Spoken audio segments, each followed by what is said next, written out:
그리고 우리 교회는 어때요? 그러니까 직제를 통해서 교회를 세우신다는 것입니다. 고린도전서 3장 7절에서 8절 말씀 보십시오. 심는 이나 물 주는 이는 아무것도 아니고 오직 자라게 하시는 이는 하나님뿐입니다. 심는 이와 물 주는 이는 한 가지나 각각 자기의 일한 대로 자기의 상을 받으리라. 9절에는 뭡니까? 우리는 하나님의 동역자요 너희는 하나님의 발이요 하나님의 집이라 라고 말씀합니다. 초대교회 성도들이 서로를 누구에게나 세례를 누구에게 세례를 받았다고 자랑하였어요.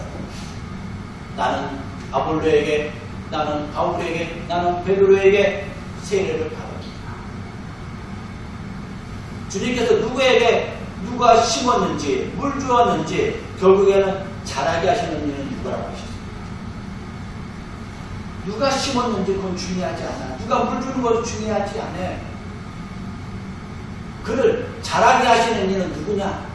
하나님이라고 했습니다. 내가 열심히 했다고 자부하고 있으나 그와 같은 오류와 교만에 빠져 유혹에 넘어가지 말라라고 하는 말씀입니다.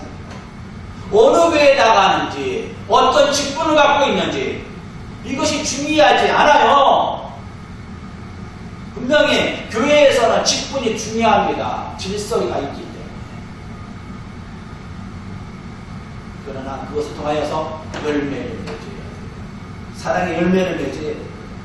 그 지체를 통하여서 교회를 섬겨야 되고 성도를 섬기는 지체가 되어야 돼요. 결국에는 열매를 얻는 분. 하나님 열매를 얻기 위해서 하나님께서 이루십니다. 그럼에도 불구하고 하나님께서는 교회의 요소만 당신의 자녀들이 있기를 원하고 계십니다.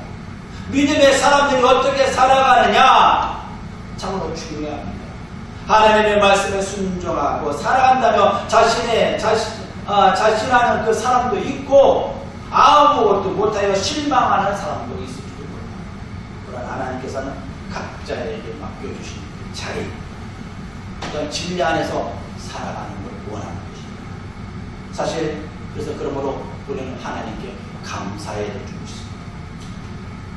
하나님께 나를 교회의 지체로 세워주셨어요. 교회에서 목사로 세워주셨습니다. 특별한 재능이 있어서 세워주셨느냐? 그런 것도 계십니다. 그러나 또한 재능이 없어도 하나님께서 순종하니까 그대로 세워주실 때가 있어요.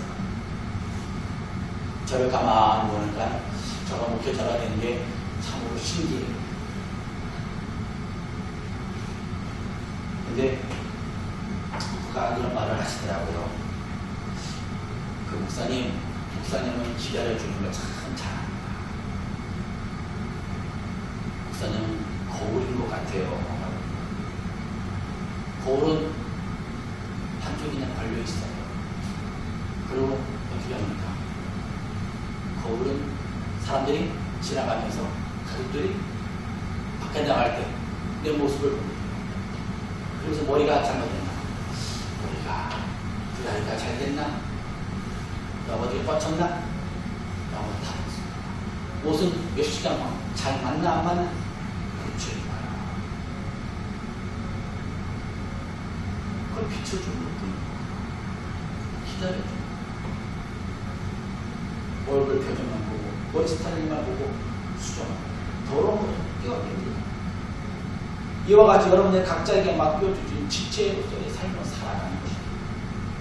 누군가에게는 별거 아닌 듯 보입니다.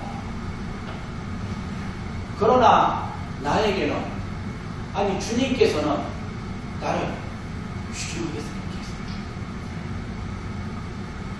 그래서 내가 그 일을 감당하였을 때 하나님께서 뭐라고 하셨을까요? 나중에는 하나님께서 나를 부르실 때 어때요? 착하고 충성된 자 하나님의 나라에 잔치에 참여하라 이렇게 말씀하신 중입니다. 그래서 우리는 그의 지체를 통하여서 즐거움을 얻어요. 교회는 지체를 통하여 즐거움을 얻어야 돼요. 다시 말하면 여러분을 통하여서 즐거움을 얻고 회복해야 되는 분이 있습니다. 교회는 똑같은 사람은 한 사람도 없어요. 하나님께 우리를 지으실 때 각 사람의 개성과 존재, 특별한 존재로 우리를 세워주셨어요. 그리고 각자에게 사명을 맡겨주겠죠.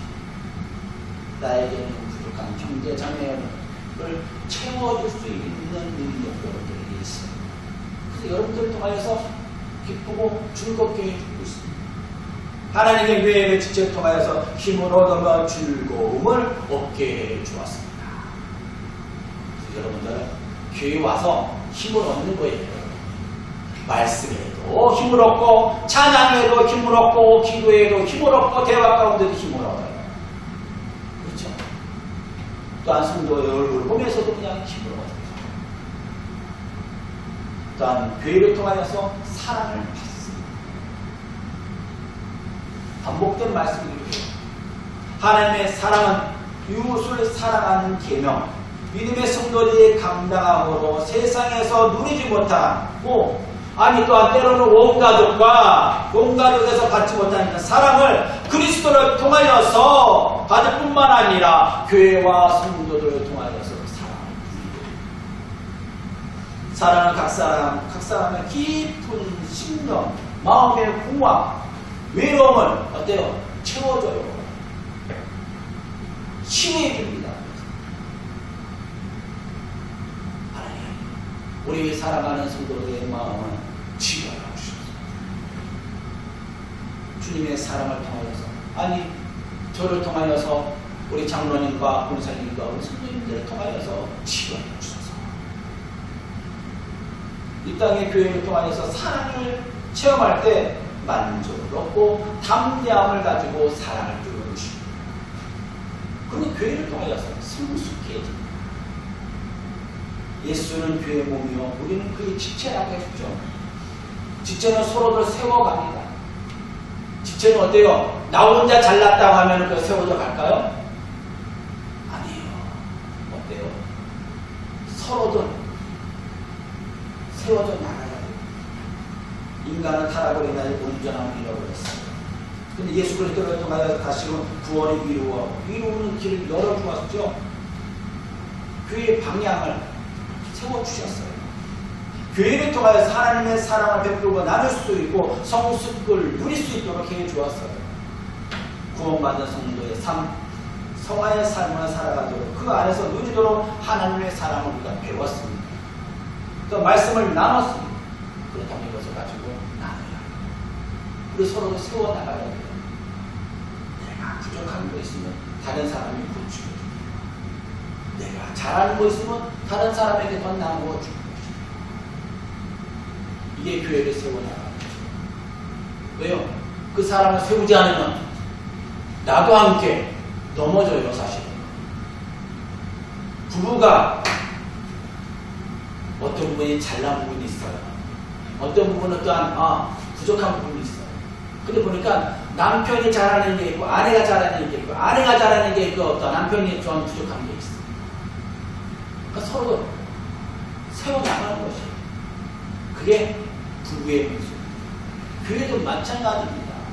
서로들이 받쳐나갈 때 아름다운 교회, 사랑이 넘치는 교회가 그게 모두 다 성도들이, 지체들이 성숙되어지는 교회가 되고 있습니다.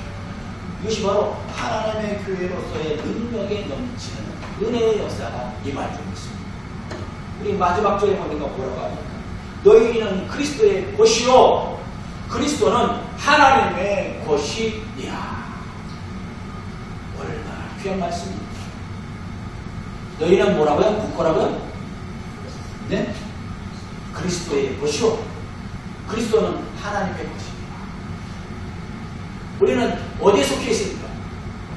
하나님에 속해 있습니다. 이 땅에 속해 있지 않아요. 내 것도 아니에요, 여러분. 그리스도의 것입니다. 내 것이 되고 싶은데. 네, 그럴 수도 있죠.